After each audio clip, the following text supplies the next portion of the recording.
আমার নেতা তোমার নেতা বিশ্বনবী মুস্তাফা, আমার নেতা তোমার নেতা বিশ্বনবী মুস্তাফা, বিশ্বনবী মুস্তাফা আমার নেতা তোমার নেতা, বিশ্বনবীর দুশমনেরা হুঁশিয়ার সাবধান। প্রিয় তৌহিদি জনতা, আমাদের মিছিল শুরু হবে 2:30টার দিকে। আরো 15 মিনিট আছে। শেরপুরের বিভিন্ন মসজিদ, বিভিন্ন এলাকা এবং বিভিন্ন ওয়ার্ড এবং বিভিন্ন জায়গা থেকে মিছিলগুলো নিয়ে আসতেছে। আমরা সকলেই শান্তি শৃঙ্খলা ভাবে আমরা জমায়েত হবো ইনশাআল্লাহ।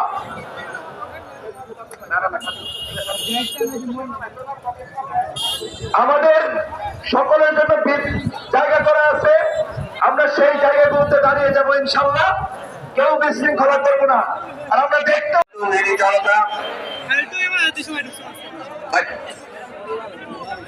আচ্ছা, সমস্ত মিছিল এখানে আসার পরে একত্রে আমরা এই মিছিলগুলোকে নিউ মার্কেট হয়ে শহীদপুর সড়ক হয়ে ওখান থেকে ডিসির বাসভবনের সামনে দিয়ে আমরা যাত্রা করবো ইনশাআল্লাহ।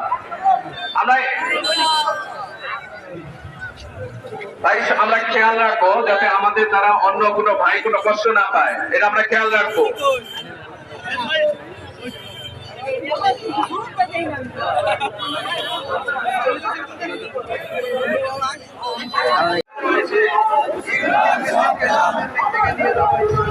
বিশ্বনবী মুস্তাফা, বিশ্বনবী মুস্তাফা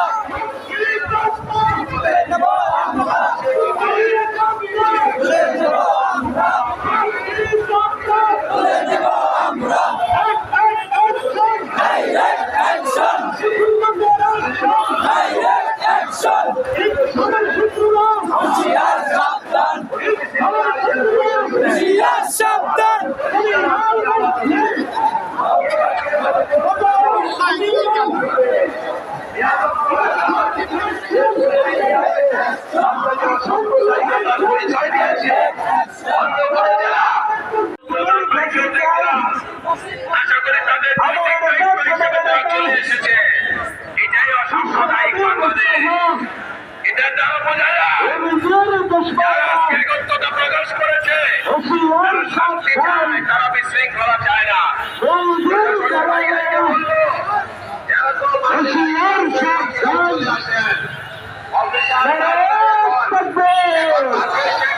প্রকাশ করেন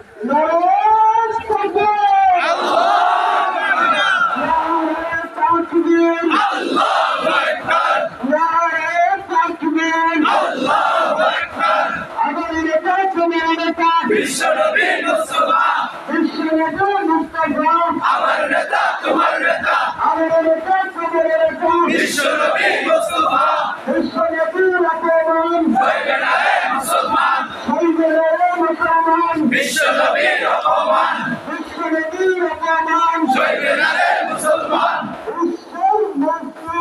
এক হও এক হও এক হও এক হও বিশ্বের মুসলিম, চলবে না রে মুসলমান, হুঁশিয়ার সাবধান, বিশ্বনবীর ঘোষণা, হুঁশিয়ার সাবধান,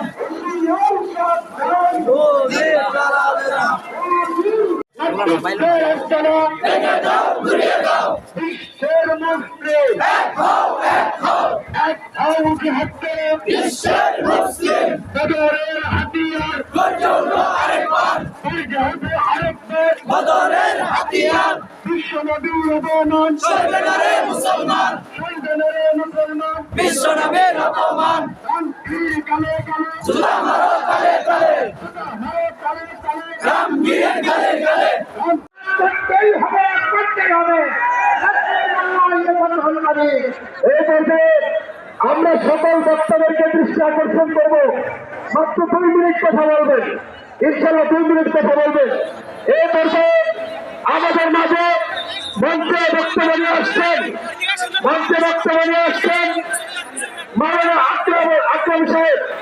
মাওলানা আকরাম সাহেব। ভাই মেহরবানি করে আমরা পয়সা গেলে পিছনের লোক দেখতে পাবেন। অনুরোধ, আমাকে বন্ধ করতে হয়, তোমার বাস্তব গদি, তোমার কানে মারবো জুতার বাড়ি, সুতরাং এখনো সময় আছে। আমরা শেরপুরের উলামায়ে কেরামের পক্ষ থেকে আমরা আজকে জাতিকে জানিয়ে দিচ্ছি, বিগত কোনো সময় যদি নবীর বিরুদ্ধে কোনো কোরআন বা হত্যা তারাকে উত্তোলন করা শুরু করে, আমরা যেখান থেকে পারি ওমি মাদারেস থেকে আইনমায়ে মসজিদ থেকে আমরা প্রতিবাদ জানাবো। আল্লাহ পাক আমাদের সবাইকে তৌফিক দান করেন। আসসালামু আলাইকুম ওয়া রাহমাতুল্লাহি ওয়া বারাকাতুহু। প্রিয় তৌহিদি জনতা, এই পর্যায়ে মঞ্চে বক্তব্য নিয়ে আসছেন মাওলানা আবুল তালেব মোহাম্মদ সাইফুদ্দিন।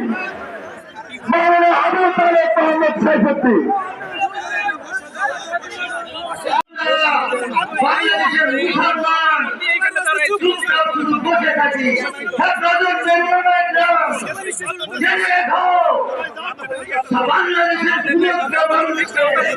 বাংলাদেশের সমস্ত মানুষকে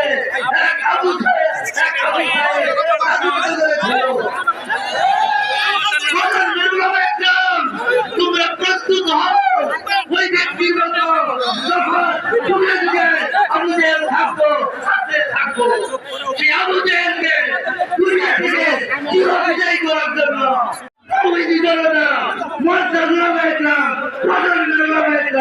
তোমরা প্রস্তুত হয়ে গেছে।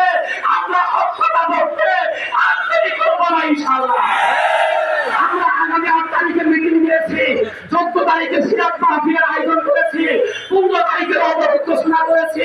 যতক্ষণ পর্যন্ত দুটার আস্তানা না ভাঙবো ততক্ষণ পর্যন্ত আমরা আসসালামু আলাইকুম। তাকেও নাকি বাবা ডাকছিল, আমাকে উনি নিজে বলছেন কোন এক নেতা নিজে আসছে দুটাকে উঠায় দিচ্ছেন। আমি বলতে চাই, বর্তমান কোন রাজনৈতিক দল, কোন সংগঠন টাকার বিনিময়ে হোক, ভোটের আঘাত হোক, আর আপনার উচ্চ পদস্থ মন্ত্রণালয়ের চাপে হোক, মনে রাখবেন সাবিলুল্লাহ বলে বাংলাদেশ আলাদা করাচ্ছে, শেরপুর আলাদা করাচ্ছে। এই দেশ থেকে ভণ্ডগিরের সহযোগিতা না করে প্রশাসনকে বলতে চাই, আপনারা আমাদের সাথে একত্রতা করেন। বাইরে থেকে চাকরি করে আসবে, এই শেরপুরে আসছেন, আপনারা এখানে মেহমান। খারাপ ব্যবহার করতে চাই না। ডিসি অফিসে ডাকেন, কাম বাদ দিয়ে চলে যায়। এসপি অফিসে ডাকেন, কাম বাদ দিয়ে চলে যায়। থানায় ডাকেন, প্রয়োজনে বলেন, শান্তি নিরাপত্তা চলে যায়। আজকে বারবার মাইক দিয়ে আহ্বান করছি, জানি না কোন পীরের মুরিদ হয়েছেন, জানি না কার হাতে বায়াত হয়েছেন। আজকের এই ব্যানার ছিল সর্বস্তরের মুসলমানের ব্যানার। এসপি সাহেব, ইওনো সাহেব, ওসি সাহেব, স্পষ্ট মনে রাখেন আপনারা যে আজকের অনুষ্ঠানে কতটুকু সঙ্গ দিলেন। যদি দুধের পেলে আস্তানার ক্ষেত্রে কোন ধরনের অনুমতিপত্র আপনাদের পক্ষ থেকে থাকে, দুধা পীরের এই আস্তানা চালানোর ক্ষেত্রে মনে রাখবেন ক্যাপলা আর ডাইরেক্ট অ্যাকশন প্রথম আপনাদের বিরুদ্ধে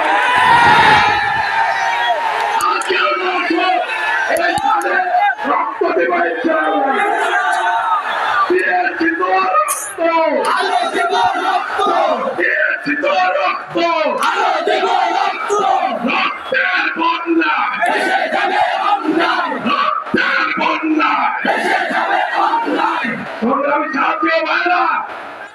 রসুলের প্রতিজ্ঞার ব্যাপারে সুলতান আব্দুল হামিদ অন্য পৃথিবীতে যখন শাসন করতেছিলেন, ফ্রান্সের থেকে প্রযুক্তি হয়েছে, ফ্রান্সের দূতাবাস থেকে, ফ্রান্সের কূটনীতিককে দেখে, ওনার দূতকে দেখে স্পষ্ট বলে দিয়েছেন যদি বন্ধ করা না হয় আমরা কোন এক সরে যাব, স্পষ্ট করেছেন।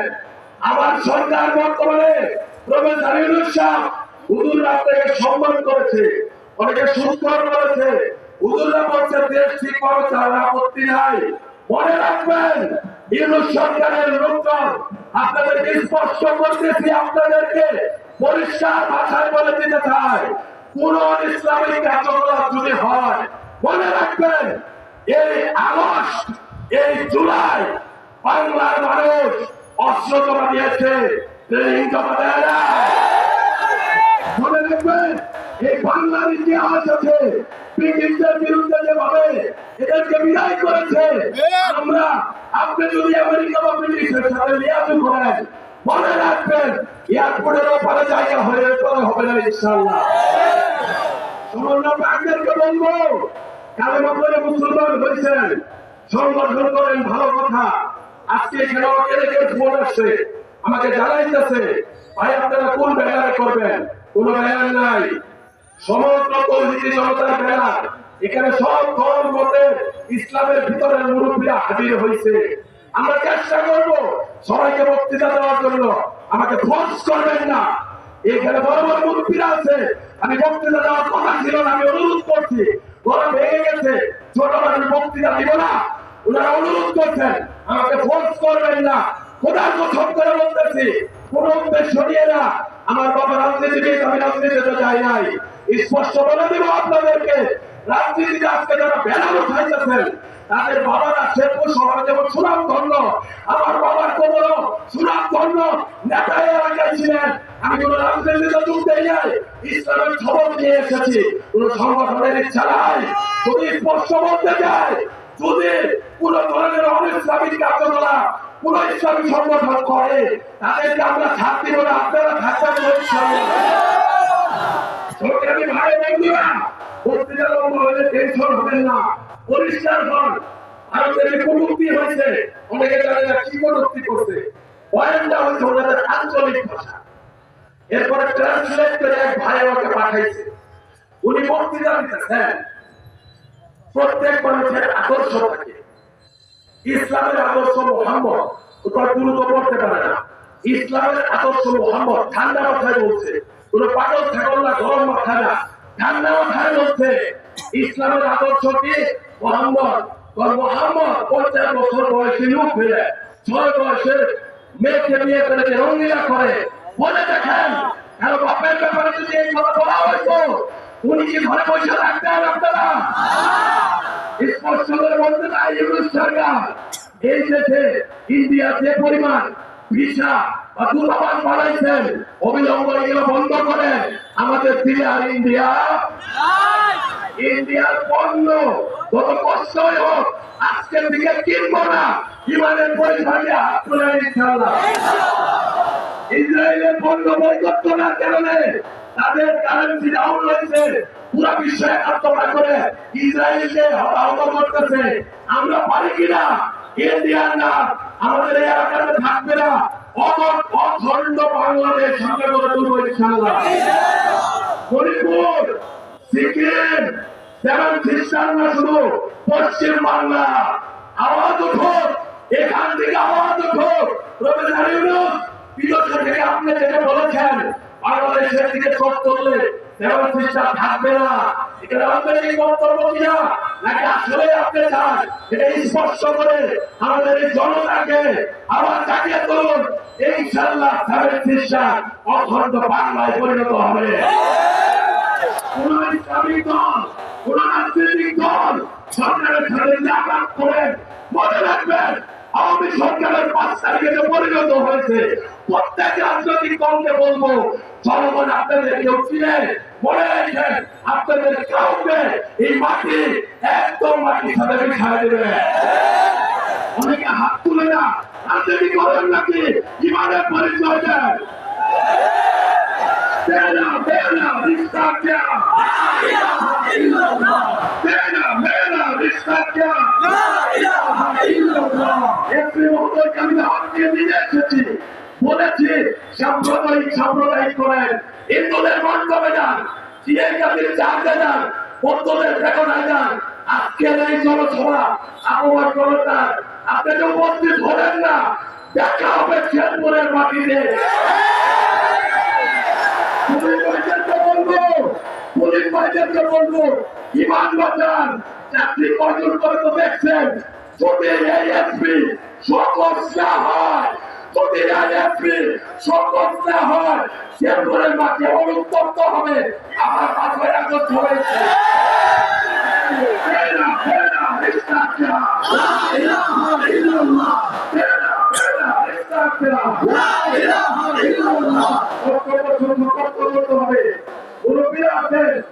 এই জিহাদের বক্তব্য আবার হবে, আবার হবে। আপনারা চান কিনা? 14 তারিখে মুরব্বীরা ঘোষণা করবে, সিরাজ সম্মেলন হবে। আপামর জনতা, শেরপুরে 3000-এর উপরে মসজিদ আছে, 100 করে লোক আসলে কত লোক হয় চিন্তা করেন। আমরা আশাবাদী প্রত্যেক মসজিদ বড়দের নির্দেশে যে ধরনের ডাকে দিবে আমরা সবাই আসবো ইনশাআল্লাহ। আরেকটু খালি আমাদের কথা, সমস্ত দল থেকে প্রায় মানুষ আমাদেরকে ফোন দিচ্ছে, বলছে ভাই আমরা আপনাদের মিছিলে থাকতে চাই। আর বলছে আমাদের মিছিল বলেন এটা তো আপনাদের মিছিল। আমরা বাচ্চাদের নেকি নেওয়ার লাগে একটা ভেড়াতে খাস সবাই আছে, দল মত নির্বিশেষে ধর্মের আওতায় সবাই আছে। ছাত্র আন্দোলন করতে যারা এরাও সঙ্গ দিচ্ছে, বিভিন্ন সংগঠন সবাই সঙ্গ দিচ্ছে। বক্তব্য শেষ করতে হইতেছে, যে কয়জন বক্তব্য দিতে পারবেন না আল্লাহ রাস্তায় মাপ চাই। আবার দেখা হবে। সাবিলুল্লাহ সাবিলুল্লাহ। আসসালামু আলাইকুম।